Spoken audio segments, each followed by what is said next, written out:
দেখো, এবার আমরা বিশুদ্ধ আবেশকযুক্ত বর্তনীর কথায় আসি। আমি মনে করছি এটি একটি আবেশক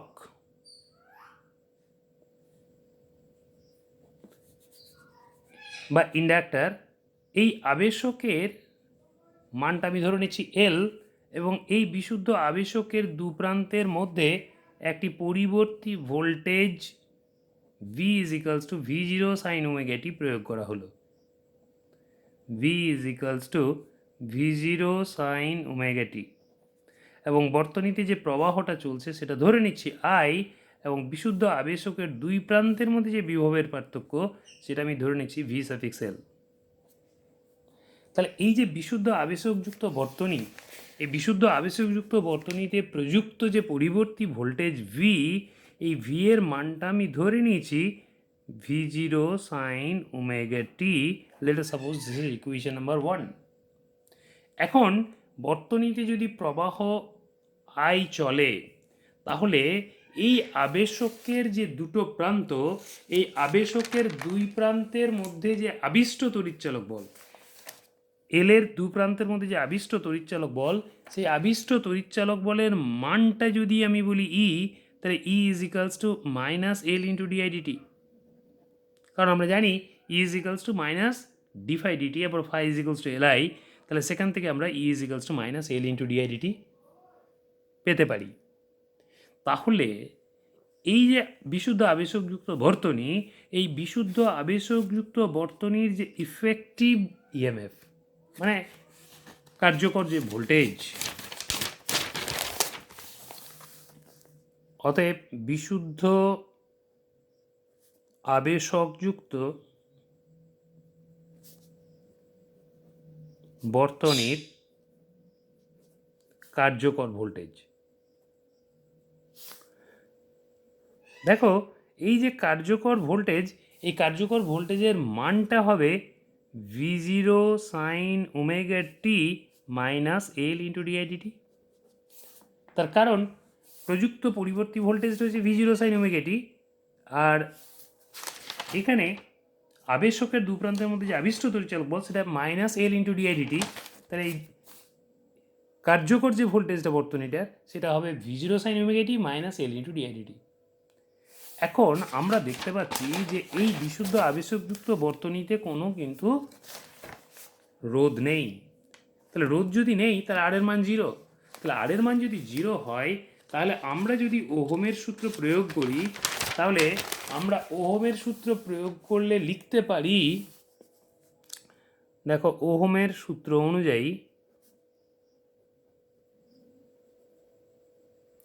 আমরা লিখতে পারি যে ইফেক্টিভ যে voltage, that is V zero sine omega T minus L into D I D T, এর ভ্যালুটা হবে জিরো, কারণ আই ইন্টু আর জিরো, তাহলে আই ইন্টু আর এর মানটা জিরো হয়ে যাবে। তাহলে আমরা এখান থেকে যদি এল ইন্টু ডিআইডিটিকে রাইট হ্যান্ড সাইডে নিয়ে যাই, তাহলে L into D I D T is equals to লিখতে পারি V zero sine omega T. তাহলে এখান থেকে আমরা বলতে পারি যে D I is equals to V zero by L into sine omega T D T. তাহলে আমরা যদি উভয় পক্ষকে সমাকলন করি, তাহলে লিখতে পারি integration D I is equals to V zero by L into integration sine omega T DT.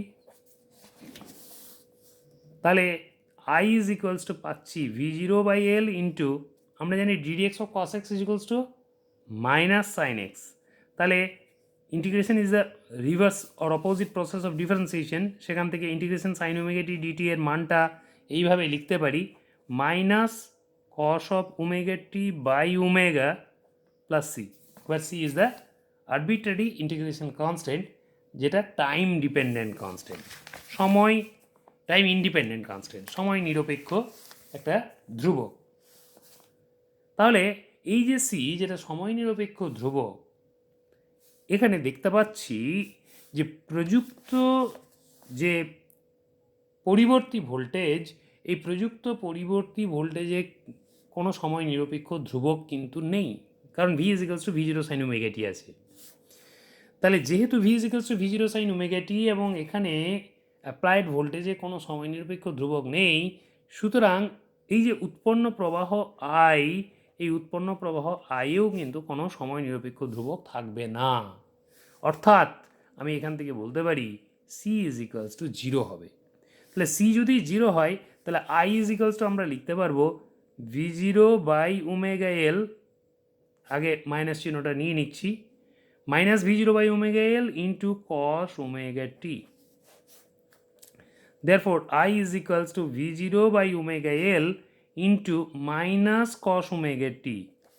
Minus cos omega টিটাকে আমরা এইভাবে লিখতে পারি V zero by omega L into, আমরা জানি সাইন 90 মাইনাস থিটা মানে কস থিটা, তাহলে সাইন 90 মাইনাস ওমেগা টি, এটাকে আমরা ওমেগা টি মাইনাস 90 লিখছি এই মাইনাস চিহ্নটাকে ইনক্লুড করার জন্যে। তাহলে আলটিমেটলি আমরা দেখো কি পেলাম, আই ইজ ইকুয়ালস টু পেলাম V zero by omega L into sine omega T minus 90। তার মানে আমরা দেখো এটাকে এইভাবে লিখতে পারি I is equals to I zero into sine of omega T minus 90 degree, যেখানে আই জিরো এর মানটা V zero by omega L, এটা হচ্ছে পরিবর্তী প্রবাহের শীর্ষমান। This is the peak value of AC current. এই যে সমীকরণ I is equals to I zero sine omega T minus 90 degree, এটাকে 2 নম্বর সমীকরণ ধরছি। তাহলে দেখো আমরা 1 নম্বর সমীকরণটা পেয়েছি V is equals to V zero sine omega T, 2 নম্বর সমীকরণে পেলাম I is equals to I zero sine omega T minus 90। এই দুটো সমীকরণ 1 আর 2 নম্বর সমীকরণ, এখান থেকে আমরা পাচ্ছি যে পরিবর্তী ভোল্টেজ এবং প্রবাহের কম্পাঙ্কের কিন্তু কোনো পরিবর্তন হচ্ছে না, কারণ কৌণিক কম্পাঙ্ক দুক্ষেত্রেই ওমেগা আছে। দ্বিতীয়ত, ভোল্টেজ ভি এর সাপেক্ষে প্রবাহ আই 90 ডিগ্রি দশা কোণে পিছিয়ে থাকে।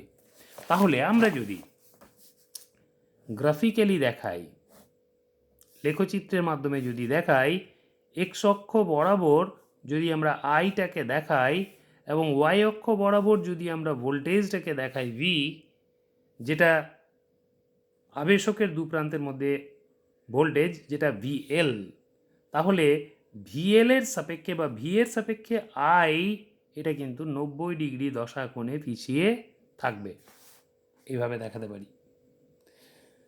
তাহলে ভোল্টেজ ভি এর সাপেক্ষে প্রবাহ আই 90 ডিগ্রি দশা কোণে পিছিয়ে থাকে, এটা সেকেন্ড কন্ডিশন। থার্ডলি আমি বলতে পারি দেখো যে যেহেতু আমরা জানি যে I zero is equals to V zero by omega L, একটু আগে আমরা এটা পেয়েছি আই জিরো যেটা, সেটা V zero by omega L. তাহলে যেহেতু I zero is equals to V zero by omega L, সুতরাং এখান থেকে আমি বলতে পারি V zero is equals to I zero into omega L. এখান থেকে আমরা দেখো লিখতে পারবো যে ভোল্টেজ ভি যেটা হচ্ছে ভিএল, অর্থাৎ আবেশকের দু প্রান্তের মধ্যে ভোল্টেজ, এই ভিএল এর মানটা একইভাবে দেখাতে পারি যে যেটা ভি এর সমান V is equals to I into omega এল, যেখানে ভি এর সাপেক্ষে আইটা 90 ডিগ্রি দশা কোণে পিছিয়ে থাকে, ভি এর সাপেক্ষে আই 90 ডিগ্রি দশা কোণে পিছিয়ে রয়েছে। এখন আমরা যদি ওহমের সূত্রের সঙ্গে তুলনা করি, ওহমের সূত্র অনুযায়ী আমরা জানি V is equals to I into R. যেহেতু ওহমের সূত্র অনুযায়ী V is equals to I into R, সুতরাং এর সঙ্গে তুলনা করে বলতে পারি যে রোধকযুক্ত বর্তনীতে আর এর যা ভূমিকা, আবেশকযুক্ত বর্তনীতে ওমেগা এল এরও একই ভূমিকা। দেখো এখানে পেয়েছি V is equals to I into omega L, আর ওর ওহমের সূত্র অনুযায়ী V is equals to I into R. তাহলে এই দুটোকে কম্পেয়ার করে, ওহমের সূত্রের সঙ্গে কম্পেয়ার করে বলতে পারি যে বিশুদ্ধ আবেশকযুক্ত বর্তনীতে ওমেগা এল এর যা ভূমিকা, বিশুদ্ধ রোধকযুক্ত বর্তনীতে আর এরও তাই ভূমিকা। সুতরাং এই যে ওমেগা এল, এই ওমেগা এলকে বলা হয় এসি বর্তনীতে আবেশী প্রতিঘাত। আবেশী প্রতিঘাত। এটাকে ইংলিশে আমরা বলি ইন্ডাকটিভ রিঅ্যাকট্যান্স। ইন্ডাকটিভ রিঅ্যাকট্যান্স এটাকে আমরা এক্স এল দিয়ে ডিনোট করি। তাহলে X L is equals two omega L, এটা হচ্ছে আবেশী প্রতিঘাত। এখন এই আবেশী প্রতিঘাত এক্স এল যেটা ওমেগা এল, এই এখানে ওমেগাটা হচ্ছে 2π ইন্টু এফ। তাহলে X L is equal to লিখতে পারি 2πf ইন্টু এল, যেখানে এফটা হচ্ছে কি কম্পাঙ্ক। এটা রৈখিক কম্পাঙ্ক, ওমেগাটা হচ্ছে কৌণিক কম্পাঙ্ক। এখন আবেশকযুক্ত বর্তনীতে যে ব্যয়িত ক্ষমতা, এই ব্যয়িত ক্ষমতা আমরা কিভাবে পেতে পারি? দেখো, আমরা জানি যে ভোল্টেজের সাপেক্ষে প্রবাহ আই এখানে 90 ডিগ্রি দশাকোণে পিছিয়ে থাকে, অর্থাৎ থিটাটা 90 ডিগ্রি। তাহলে অতএব ব্যয়িত ক্ষমতা P is equals to half into V0 into I0 into cos 90 degree. আমরা জানি সাইন 90 1, তাহলে কস 90 0। তাহলে কস 90 0 হলে পরে পিটে 0 হয়ে যাচ্ছে। তাহলে আমরা দেখতে পাচ্ছি যে এসি বর্তনীতে বিশুদ্ধ আবেশক কোনো ক্ষমতা ব্যয় করে না, এবং আবেশকের মধ্য দিয়ে যে প্রবাহটা চলে সেটি হলো ওয়াটবিহীন প্রবাহ। বেশ, আজকে এই পর্যন্তই থাক। আর আজকের যে আলোচিত বিষয়, এই আলোচিত বিষয়ের উপরে তোমাদের যদি কোনো প্রশ্ন থাকে তাহলে আমাকে জিজ্ঞাসা করতে পারো। ওকে, থ্যাংক ইউ।